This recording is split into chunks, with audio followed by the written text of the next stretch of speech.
Praise the lord, hallelujah. આ સવારના સમયે આપ સર્વને પ્રભુ ઈસુ ખ્રિસ્તના નામમાં પ્રેમી સલામ પાઠવું છું. આજે દૈનિક વચન માટે આપણે અયુબના પુસ્તકમાં આવીએ. અયુબના પુસ્તકમાં 2 અધ્યાય 9, 10 અને 11 કલમ આપણે વાંચીએ. ત્યારે તેની સ્ત્રીએ તેને કહ્યું કે હજી સુધી તું તારા પ્રામાણિકપણાને દ્રઢતાથી વળગી રહ્યો છે. દેવને શાપ દે અને મરી જા. પણ તેણે તેને ઉત્તર આપ્યો કે કોઈ એક અધર્મી સ્ત્રીની પેટે તું બોલે છે શું? આપણે દેવના હાથથી સુખ સ્વીકારીએ અને દુઃખ ન સ્વીકારીએ. એ સર્વમાં અયુબે પોતાના મોંથી પાપ ન કર્યું. મારા વાલાઓ, આજે આપણે અયુબના જીવન વિશે તમે દરેક લોકો જાણો છો, સમજો છો.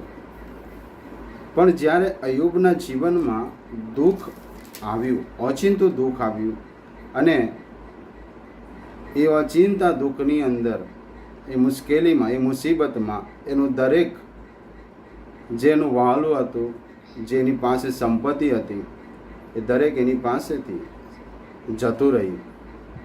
દુશ્મન લોકો એ સગડાને નાશ કરી નાખ્યું. વાવાઝોડા આવીને ઘર બારને નાશ કરી, તેમના બાળકોને પણ નાશ થઈ ગયો, તેમના બાળકોનો પણ નાશ થઈ ગયો. અહીંયા ઓચિંતો આવેલું દુઃખને આપણે જોઈએ છે અયુબના જીવનમાં. શું પ્રભુ આપણા જીવનમાં આવી રીતે દુઃખ શા માટે લાવી શકે? ક્યારેક આપણે પ્રભુની એ ઈચ્છાને સમજવાની જરૂર છે, પ્રભુની એ યોજનાને સમજવાની જરૂર છે, પ્રભુની એ મરજીને જાણવાનું જરૂર છે.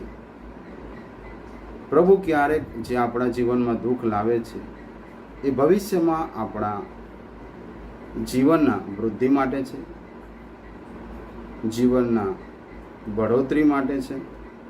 અહીંયા અયુબના જીવનમાં જે દુઃખ જોઈએ છે એ દુઃખ એટલું જ ભયાનક હતું કે જે દુઃખની સાથે આપણે જીવી ના શકીએ. કદાચ આપણે પણ એ દુઃખની સાથે નિરાશ થઈ જાય, અથવા તો બીજું આપણે પણ મરી જવાનો વિચાર કરી શકીએ છીએ. મારા વાલાઓ, અહીંયા અયુબના જીવનમાં એક સાથે આવેલા દુઃખ એ પ્રભુએ નક્કી કરેલું એ દુઃખ હતું, કારણ કે દેવ એના જીવનમાં કંઈક આપવાને માંગતા હતા. એના જીવનમાં પ્રભુ કંઈક નવું કરવાને માંગતા હતા. પ્રભુ શા માટે આપણને દુઃખ આપે છે? આપણે આ વચનો જ્યારે સમજીએ છીએ, પ્રભુ શા માટે આપણા જીવનમાં એ દુઃખ લઈને આવે છે, એના માટે હું 3 બાબત હું તમને કહેવાની માગું છું, તમારી સાથે શેર કરવાને માગું છું. શા માટે આપણા જીવનમાં એ દુઃખ આવે છે? પ્રથમ એ બાબત છે, આપણા હૃદયમાં જે છે ને તે આપણને જણાવવા માટે એ દુઃખ પ્રભુ આપણા ઉપર લઈ આવે છે. જ્યારે આપણા જીવનમાં દુઃખ આવે છે ત્યારે આપણે શું રિએક્ટ કરીએ છીએ, શું પ્રત્યુત્તર આપીએ છીએ, આપણો સ્વભાવ કેવો થાય છે, આપણી બોલી કેવું થાય છે, આપણું વર્તન કેવું થાય છે. જ્યારે અયુબના જીવનમાં ઓચિંતું દુઃખ આવ્યું ત્યારે આપણે જેમ વચન વાંચ્યું, એના દુઃખને જોઈને એની પત્ની પણ શું બોલે છે? તું તારા દેવને શાપ આપીને તું પણ આત્મહત્યા કરી જા, મરી જા. આવા નિરાશાના શબ્દ બોલે છે, આવા દુઃખના શબ્દ બોલે છે. પણ અયુબ શું બોલે છે કે આપણે દેવ પાસેથી શું સુખ જ સ્વીકારીએ, દુઃખ નહીં? મારા વાલાઓ, 1 અધ્યાયની 20 કલમ પર આપણે ધ્યાન આપીએ. ત્યારે અયુબે ઉઠીને પોતાનો જામો ફાડીને માથું મુંડાવ્યું અને ભૂમિ પર પડીને સ્તુતિ કરતા કહ્યું કે મારી માના ઉદરમાંથી હું નાગો આવ્યો હતો અને નાગો પાછો જઈશ. યહોવાએ આપ્યું અને યહોવાએ લઈ લીધું છે. યહોવાના નામને ધન્ય હું. એ સગડામાં અયુબે પાપ કર્યું નહીં અને દેવને દોષ દીધો નહીં. સો અહીંયા આપણે જોઈએ છે અય્યુબના હૃદયમાંથી, એમના અંતરમાંથી શું અવાજ નીકળે છે. આટલું બધું દુઃખ આવ્યું છતાં, આટલી બધી મોટી મુસીબત આવી છતાં, આટલી મોટી વિપત્તિ આવી છતાં તે શું બોલે છે? હું મારી માના ઉદરમાંથી કંઈ લઈને આવ્યો નહોતો અને હું કંઈ લઈને જવાનો પણ નથી. પ્રભુનું હતું અને પ્રભુએ લઈ લીધું. એમાં મને કોઈ લોસ નથી, મને કોઈ નુકસાન નથી. સો પ્રભુ આપણું હૃદયને તપાસવા માંગે છે કે જ્યારે આપણે દુઃખમાં હોઈએ છીએ, દુઃખ આપણા ઉપર આવે છે, મુસીબત આવે છે, નિરાશ આવે છે, ત્યારે આપણે પ્રભુની સામે શું રિએક્ટ કરીએ છીએ. અય્યુબે એના જીવનમાં દેવને શાપ દીધો નહીં, દેવનો વિરોધ પણ ના કર્યો, દેવની નિંદા પણ ના કરી.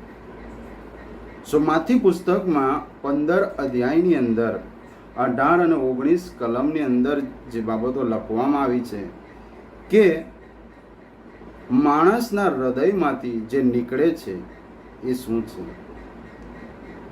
એ નિંદા, ચોરી, હત્યા, વ્યભિચાર, આ બધી બાબતો નીકળે છે. આજે તમે અને હું આપણા જીવનમાં જ્યારે મોટા દુઃખને મહેસૂસ કરીએ છીએ, કોઈ વિપત્તિને મહેસૂસ કરીએ છીએ, કોઈ સમસ્યામાં પડીએ છીએ, ત્યારે આજે ખ્રિસ્તી જીવનમાં તમે અને હું પ્રભુની તરફ આપણે શું રિએક્ટ કરીએ છીએ? પ્રભુને શું પ્રાર્થના કરીએ છીએ? શું પ્રભુ એ બધું મારા ઉપર જ છે? શું પ્રભુ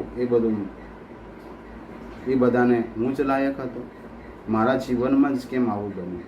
સો પ્રથમ બાબત તમે સમજો, જ્યારે પ્રભુ આપણા જીવનમાં એ દુઃખને લઈ આવે છે, ત્યારે પ્રભુ આપણને સમજાવવા માંગે છે કે તમારા હૃદયમાં શું છે એ તમે બહાર કાઢ્યું છે. બીજી બાબત હું તમને સમજાવવાને માંગુ છું, પ્રભુ શા માટે આપણી ઉપર દુઃખ લઈને આવે છે? પ્રભુ શા માટે દુઃખ મોકલે છે? શા માટે મુસીબતો મોકલે છે? પ્રભુ બીજી બાબત સમજાવવાને માંગી રહ્યો છે વચન કે પ્રભુ સર્વશક્તિમાન છે, તે આપણને સમજાવવા માટે, જણાવવા માટે પ્રભુ દુઃખ લાવે છે. પ્રભુ સર્વશક્તિમાન છે, એ તમે અને હું સમજી શકીએ, જાણી શકીએ, એટલા માટે દુઃખ આવે છે. સો અય્યુબના પુસ્તકમાં તમે 38 અધ્યાયથી લઈને 41 અધ્યાય સુધી તમે જ્યારે અધ્યયન કરશો, વાંચશો, ત્યાં લખવામાં આવેલી બાબતો પ્રભુની મહાનતાને દર્શાવે છે. પ્રભુની એ મહાન શક્તિને, પાવરને, સામર્થ્યને બતાવે છે.